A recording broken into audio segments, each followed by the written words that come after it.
I'm here with AJ Hammer, the host of Showbiz Tonight on HLN. Thanks for joining us back here. Absolutely, in our great being green here. room. You like it back here? Well, I love it. We're hanging with Katie right here. She's here. keeping a close eye on both of us, Gianna. So I'll be careful what I say. Yeah.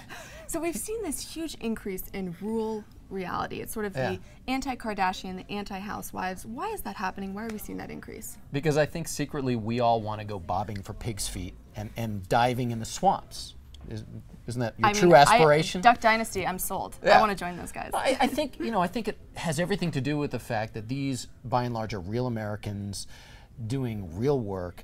These aren't people who became reality stars because they wanted to become reality stars necessarily, or because some casting director put them in a room with 16 other people to see, can I make this work or not?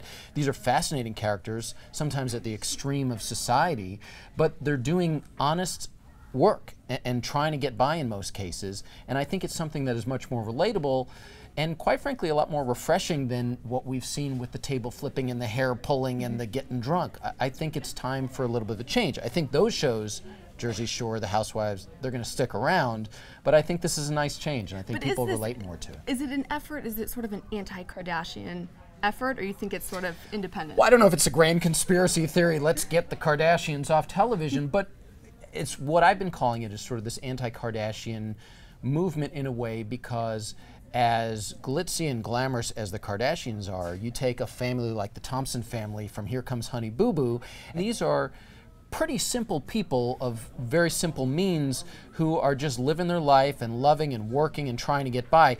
Everybody has the same kind of drama in their lives, although not necessarily did the pig get loose. But I think part of it is, while we may not relate directly to a family like the Honey Boo Boo family, maybe people can relate more to that than the Kardashians, who are such an extreme on the other end. Mm-hmm. Okay, well, you're talking about Honey Boo Boo here. Yes. I love Honey Boo Boo. Who doesn't? And it's just fun to say Honey Boo Boo. Yeah, true. Really, I mean, come on. But why is she such a hit? Why has that really taken off in America? Well, I mean, I think initially everybody tunes in, or anybody who has stumbled upon the show can't turn away. It's the train wreck factor. You're this fly on the wall for this reality that you can't even believe exists. And that's really what makes great reality TV. You're looking at these people's lives and saying, wow, people really live like this. And then you continue to stay with the show. And then you see, okay, here's a real family.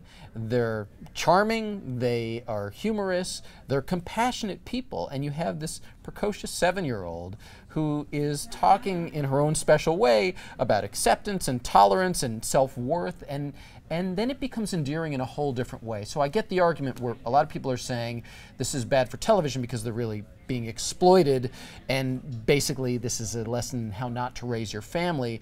But if you really give it time, you see, you know what, they're so relatable in so many other ways, and I think that's why they've had the success, the massive success, that they've had more people, watch a Honey Boo Boo episode than the Republican National Convention. Oh my gosh. Well, it's addictive. It really is It addictive. is addictive. But tell me, with these shows, how scripted are they really?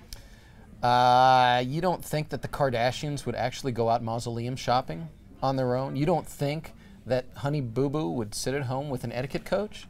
You think that's possibly made up? No, it's to a large extent these shows, nobody's giving them scripts and sides and saying memorize these lines and here's how you're going to do this. But don't be fooled into thinking the scenarios aren't created by producers in a lot of cases to maximize the drama or play very well into what these families are about and what the producers know TV audiences will key into.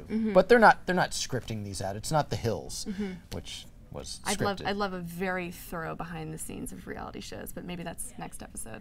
AJ Hammer, thanks. You got it.